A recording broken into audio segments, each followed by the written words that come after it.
नमस्कार मित्र हो. मी महादेव सोळुंके, माळसोंदूर तालुका, जिल्हा जालना. नागपूरला शेतकऱ्याच्या समस्याच्यासाठी शेतकरी कर्जमाफी, शेतमालाचे भाव,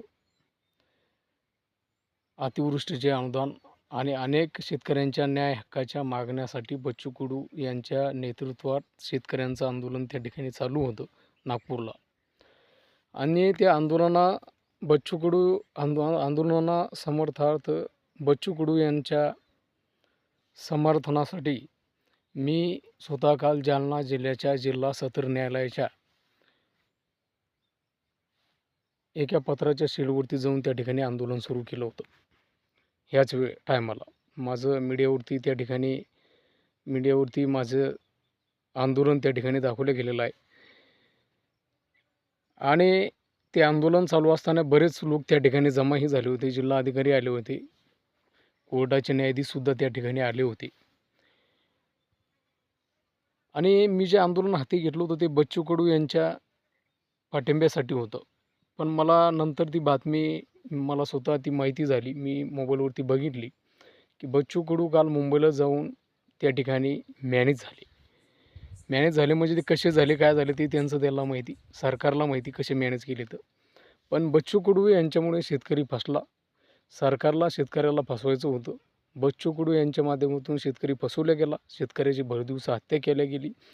आणि भविष्यामध्ये शेतकऱ्याला कोणताही नेता, कोणताही मंत्री, कोणताही राज्यकर्ता त्या ठिकाणी भविष्यात शेतकऱ्याला कोणीही त्या ठिकाणी वाली राहिलेलं नाही. शेतकऱ्याला कोणीही भविष्यामध्ये आता भेटणार नाही. कोणीही शेतकऱ्याची विटंबना त्या ठिकाणी करणार आहे भविष्यामध्ये. आणि अशा प्रकारे त्या ठिकाणी शेतकरी फसवले गेलेला आहे.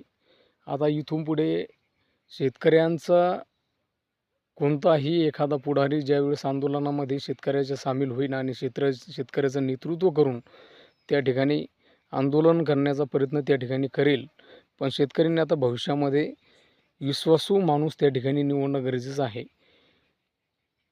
असे शेतकऱ्याची फसवणूक करणारे नेते यांच्या पाठीमागे आपण राहिलो तर भविष्यात आपण कधीही समृद्ध होऊ शकणार नाही, कधीही शेतमालाला आपल्या भाव भेटणार नाही. कर्जमाफी तर सोडा, कुठल्याही प्रकारचे फायदे आपल्या शेतीला त्या ठिकाणी भेटणार नाही. हे आंदोलन जरी बच्चू कडू यांनी मागे घेतलं होतं तरी शेतकऱ्यांनी त्या ठिकाणी त्या आंदोलनातून माघार घ्यायला त्या ठिकाणी नव्हती पाहिजे होती. आंदोलन तसंच चालू ठेवायला पाहिजे होतं. त्यावेळेस मंत्र्यालाही कळलं असतं, शेतकरी नेत्यालाही कळलं असतं की शेतकरी हा किती खतरनाक आहे म्हणून.